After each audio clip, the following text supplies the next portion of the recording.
एक समय की बात है। राजा विक्रमादित्य अपने कंधे पर बेताल को लिए घने और डरावने जंगल से गुजर रहे थे। पेड़ों की डालियों पर कौए बैठकर काव काव कर रहे थे और एक अजीब सी ठंडी हवा बह रही थी।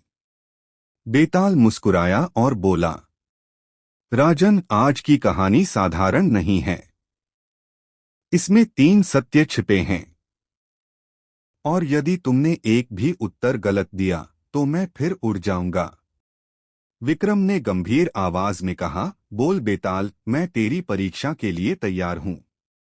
रहस्यमय नगर अंधकारपुर।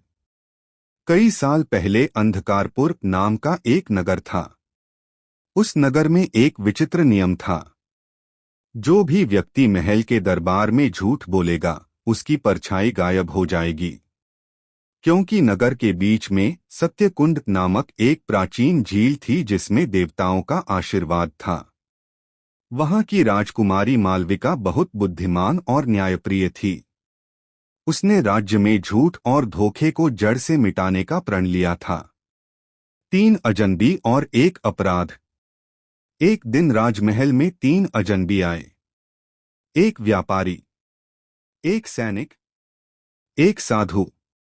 उन्होंने दावा किया कि राजमहल की स्वर्ण मूर्ति चोरी हो गई है और तीनों ने एक दूसरे पर आरोप लगाया। व्यापारी बोला, सैनिक ने मूर्ति चुराई, मैंने उसे रात में महल से निकलते देखा। सैनिक बोला, साधु ने झील के पास मूर्ति छुपाई है। साधु बोला, व्यापारी ही असली चोर है, उसने सोने के बदले मुझे रिश्वत देने की कोशिश की। परछाइयों पर नजर डाली गई, तीनों की परछाई मौजूद थी। इसका मतलब तीनों झूठ नहीं बोल रहे थे। लेकिन ऐसा कैसे संभव था? छाया का श्राप और मालविका की परीक्षा। राजकुमारी मालविका ने सत्यकुंड के पास तीनों से प्रश्न पूछे। जैसे ही व्यापारी ने फिर सैनिक पर आरोप लगाया, उसकी परछाई दाएं तरफ झिलमिलाने लगी। सैनिक ने जवाब दिया, उसकी परछाई स्थिर रही। साधु ने बोला, उसकी परछाई हल्की सी धुंधली हो गई। मालविका समझ गई, तीनों में किसी ने आधा सच और आधा झूठ बोला है। क्योंकि छाया पूरी तभी गायब होती है जब कोई पूरी तरह झूठ बोले। विक्रम को चुनौती। बेताल ने मुस्कुराते हुए कहा, राजन, अब बताओ असली चोर कौन था?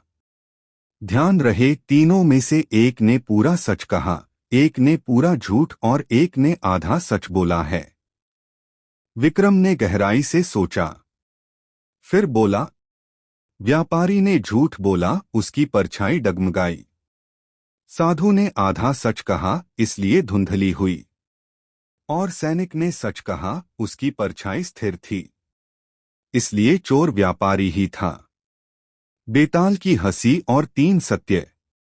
बेताल जोर से हंसा और बोला, सही उत्तर राजन।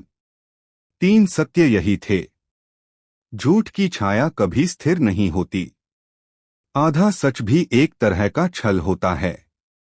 और सबसे बड़ा सत्य है, न्याय हमेशा परछाई में झलकता है। इतना कहकर बेताल हवा में तैरता हुआ फिर विक्रम के कंधे पर जा बैठा। सीख, सत्य कभी छिप नहीं सकता, चाहे झूठ की परत कितनी भी मोटी क्यों न हो। एक न एक दिन वह परछाई की तरह उजागर हो ही जाता है।